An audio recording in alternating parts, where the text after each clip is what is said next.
As I stand in my front yard of the house I would grow up in, I look to the south and see my town open up and sprawl out before me.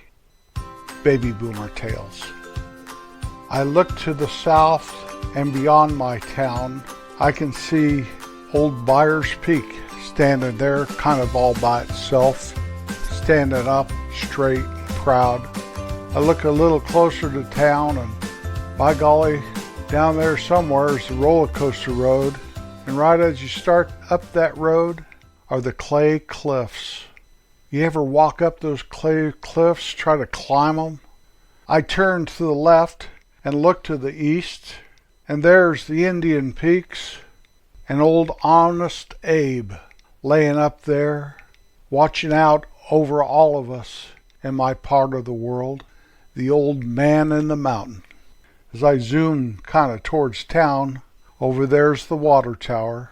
Now our water tower didn't stand on a big old stand with the name of our town on it or anything. It just was up there on a hill a little higher than everybody else. I turn around and look to the west, and down beyond town over there is Elk Mountain.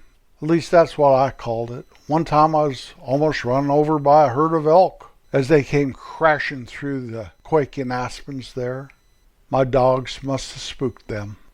As I zoom in, though, I see our next-door neighbor's house, Fred and Carolyn's house, with all those kids, 2 sets of twins.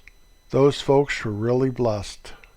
I turned to the right and looked north, and even though my house is in the way, I know that beyond my house are Mr. and Mrs. Babb's log cabins, 3 or 4 of them there, old log houses. And beyond that is Third Valley, where I could go and catch a mess of frogs if I had a mind to. This is my town. I look back down into town, and my dog Poncho and I watch as the burner smokes away down there, down to the south of town. It's always smoking.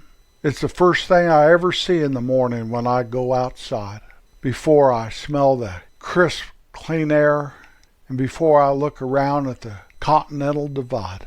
There's that old burner smoking away. If I look to my right again and down the hill, I can see the high school. Someday I'll go to school there. But I also see my school, big red brick building. I can tell there's the slide, there's the swings, there's the monkey bars, there's the baseball field. I spend a lot of time there. If I look straight down the hill, I can see the phone company. Next door to the phone company is my Uncle Sam and Aunt Betty's house, where my cousins Marcia and Gary live. There's always a bunch of kids living around there. I go down there to play a lot. You look beyond and further south, there's Main Street. See those cars whizzing by, most of them going towards the west, going up to the lake town and the national park. I look down to the left, and I can see the road coming into town, and I know as they come down that lookout hill, and then they come up over the viaduct and kind of turn to the west there, they won't slow down a whole lot as they cruise through town, unless they need to buy some gas or something. So Pancho and I can walk down that hill. I've made a path from all the times that I've walked down and up that hill, over and over and over, walking amongst the sagebrush and the bluebells. And I get to the bottom of the hill, and on my right is Bob and Shirley's house, and Lloyd and Shirley's house. And to the left is Slim and Mildred's house. I keep walking down the street, and there's Jeff and Barbara's house.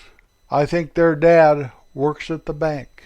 I finally get to Main Street, and right there at the intersection, standing on the sidewalk, I'm at the bakery. If I turn right, I'd be at Olson's or walk past the Snowview or cruise past the Conoco and eventually end up at Wayne's house. If I turn left, though, I'd walk past the Trail Riders and the Trading Post and the Ford Garage and end up at my dad's grocery store. I don't really want to walk that way because if my dad saw me, next thing I know, I'd be picking up cigarette butts out of the gravel parking lot. He isn't mean about it, but he does think that I should work and not goof off too much. I don't know wherever he got such an idea as that. I turned around before I decide to turn right or left, and I look up the hill, and I see my house sitting next to Fred and Carolyn's up there on top of the hill. Two big old white houses overlooking town. That's the only thing I can see up there on the hill. Well, I've got to decide which way I should go here on Main Street. As I'm trying to decide, there goes Vern cruising along, making sure people don't drive down Main Street too darn fast.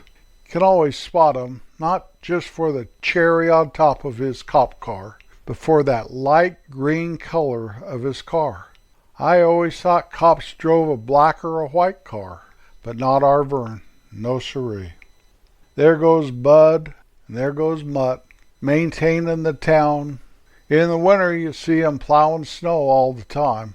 In the summer, you might find 'em at the coffee shop. This is my town. Always has been. My grandparents came here from the West years and years ago. Well, my relatives own a bunch of this town in the businesses. My grandpa owns the pool hall. My uncles own the dry cleaners. My uncles own the gambles. I have some kind of relative on my mother's side that owns Bill's Modern Court. Dorothy owns the Dorothy shop. Her family's from the same area as my grandparents came from, and she's some kind of cousin of mine.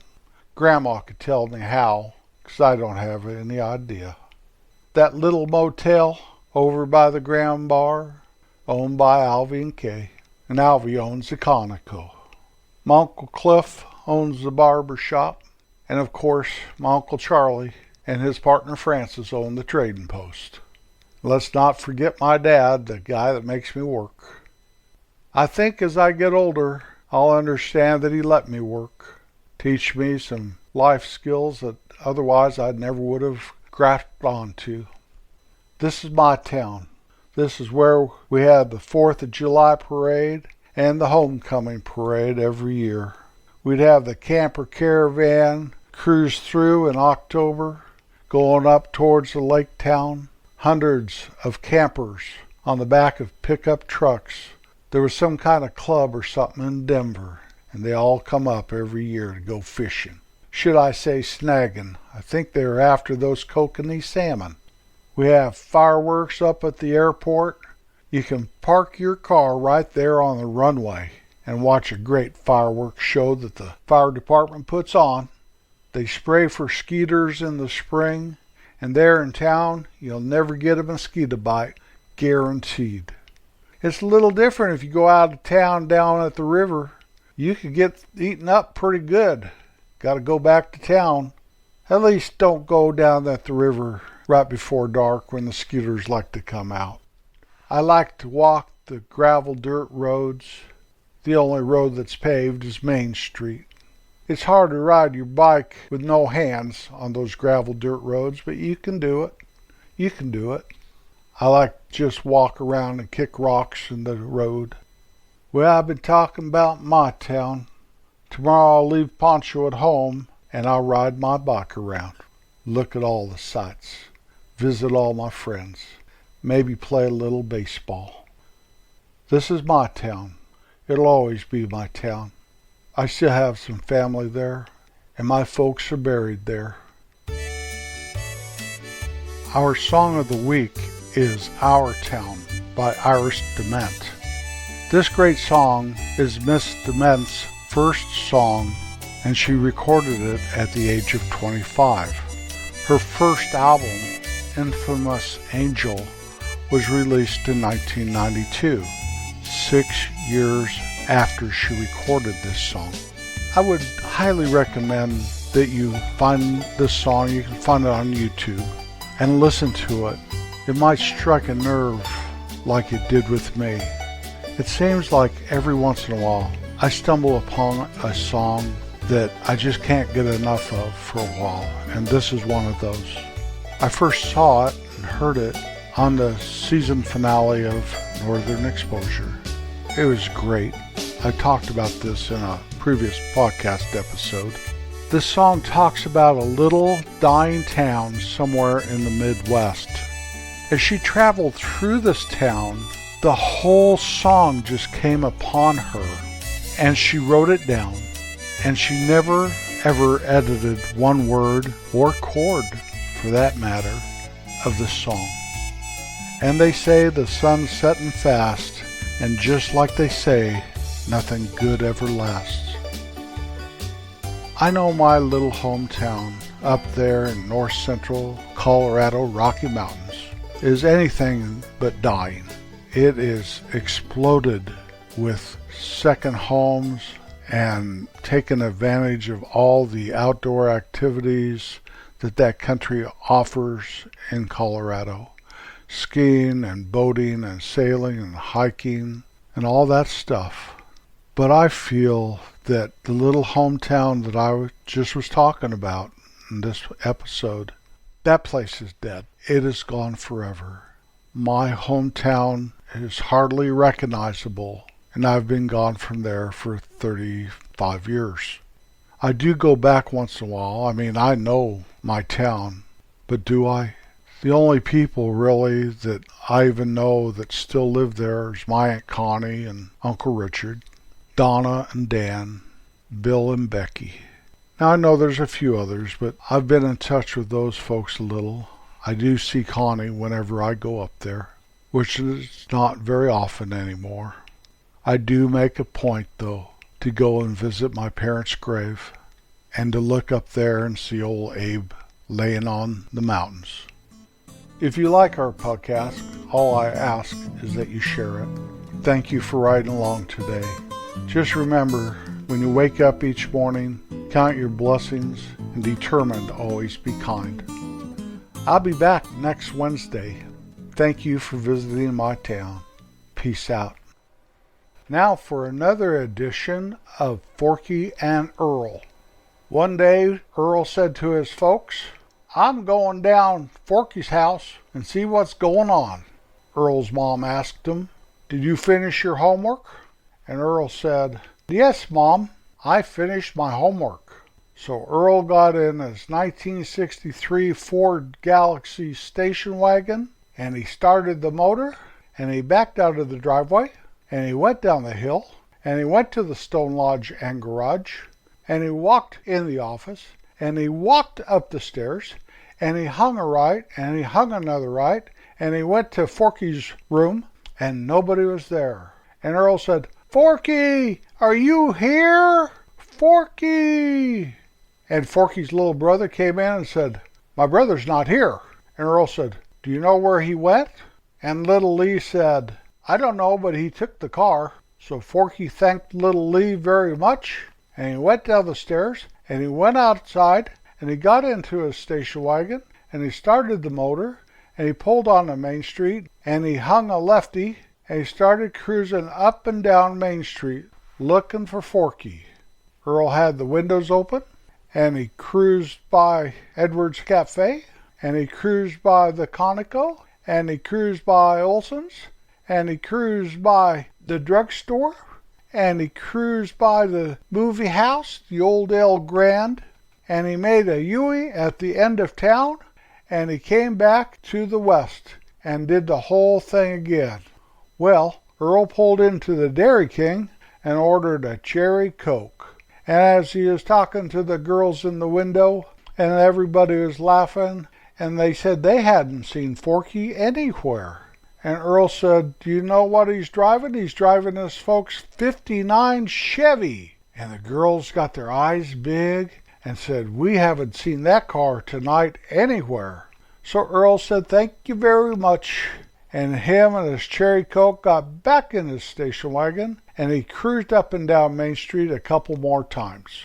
Well, Earl thought to himself, "Self, if you were Forky, where would you go?" So Earl went down the hill to the train depot, and it was all dark, outside and inside. But there was the '59 Chevy sitting out there by the train depot. Earl stopped his car, got out of his car, walked into the depot, and even though it was all dark, Earl could see this little red flame. And Earl said, "Forky, is that you?"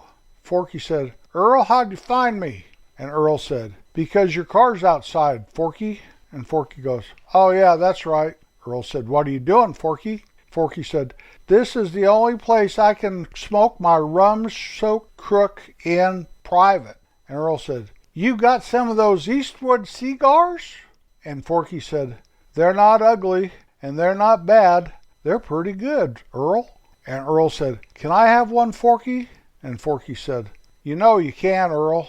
So Earl and Forky sat down with their rum-soaked cigar and told each other what was going on. And Earl said, "I like my town, Forky. I can find you even when you don't want to be located." And Forky said, "I'll have to reconsider that, Earl."